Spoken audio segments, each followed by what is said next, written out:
Hello guys, ഇന്ന് നമുക്ക് പയറിട്ടൊരു വാഴപ്പിണ്ടി തോരൻ വെച്ചാലോ. ആദ്യം നമ്മളത് കഴുകി വൃത്തിയാക്കിയിട്ട് ഇതുപോലെ റൗണ്ടിൽ കട്ട് ചെയ്ത് മാറ്റി വെക്കുന്നുണ്ട്.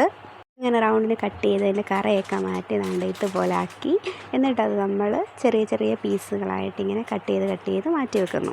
കളറ് ചേഞ്ച് ആവാതിരിക്കാനാണ് വെള്ളത്തിലിടുന്നത്. എന്നിട്ടൊരു കുക്കറിൽ അത്യാവശ്യം പയറൊക്കെ ഇട്ട് ഉപ്പുമൊക്കെ ഇട്ട് വിസിൽ കേൾക്കാൻ വെക്കുന്നുണ്ട്.